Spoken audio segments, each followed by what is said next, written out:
Nessa primeira videoaula, falaremos sobre a teoria das cores. Nós temos aqui na figura a experiência realizada pelo próprio Isaac Newton. Tá? Newton pegou a luz do Sol, que é uma luz branca, e fez essa luz atravessar um prisma de vidro. E ele percebeu que do outro lado, essa luz branca ela se decompunha num total de 7 cores: o vermelho, o alaranjado, o amarelo, o verde, o azul, o anil e o violeta. Isso quer dizer que a luz branca ela é uma mistura de 7 cores e, portanto, ela é uma luz policromática. Se você pegar cada corzinha dessa e se você fizer atravessar um outro prisma, você vai perceber que essa luz ela não pode mais ser decomposta. Isso quer dizer que cada corzinha dessa ela é uma cor simples, ela é uma cor pura e, portanto, não pode mais ser decomposta. Tá? É claro que isso aqui é uma figura artística e nessa figura você percebe que há uma separação, né? Uma linha limítrofe entre uma cor e outra. É claro que na prática isso não condiz com a verdade. A mudança de cada cor para outra ela é feita de forma tão gradativa que você nem se apercebe quando você sai de uma cor e entra na outra. E nessa mudança gradativa nós temos aí milhares de matizes. Tá? Um outro detalhe fundamental aqui é entender o seguinte: observe, de todas essas cores, qual delas possui a maior velocidade? Bom, essa pergunta, na verdade, ela é uma pegadinha, porque no ar atmosférico, todas essas cores, elas apresentam exatamente a mesma velocidade, que é a velocidade da luz, né? É o 3 vezes 10 a oitava metros por segundo. Agora, se a pergunta ela é refeita, se ele pergunta o seguinte: dentro do vidro, qual dessas cores é aquela que apresenta a maior velocidade? Veja, no ar atmosférico, todas elas possuem a mesma velocidade, mas dentro do vidro, as velocidades elas serão diferentes. Você percebe que o vermelho ele é uma cor que é a cor que sofre menor desvio. Isso acontece porque dentro do vidro, o vermelho é a cor que possui a maior velocidade. O violeta ela é a cor que sofre o menor desvio, né? Desculpa, o maior desvio. Pelo fato de ser a cor que sofre o maior desvio, isso quer dizer que o violeta dentro do vidro é aquela cor que possui a menor velocidade. A pergunta é: a gente consegue fazer o inverso? Quer dizer, a gente consegue pegar essas 7 cores e misturar essas 7 cores e produzir o branco? Bom, a resposta é afirmativa. Na verdade, você pode fazê-lo de duas maneiras diferentes. Primeira, basta você pegar um outro prisma e colocar esse prisma do lado do primeiro, mas detalhe, como você quer o processo inverso, esse segundo prisma ele deve ser invertido em relação ao primeiro. E se você fizer essas 7 cores atravessar esse outro prisma, detalhe, invertido em relação ao primeiro, então quer dizer que do outro lado você consegue produzir a luz branca. Tá? Mas existe um outro experimento que foi um experimento realizado pelo próprio Newton.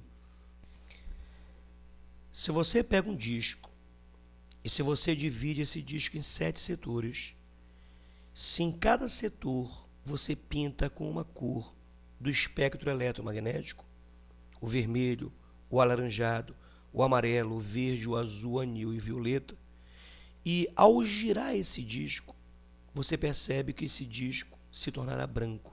Ou seja, existe uma velocidade angular crítica que, ao ser atingida essa velocidade, você passa a ter a sensação de ver um disco branco.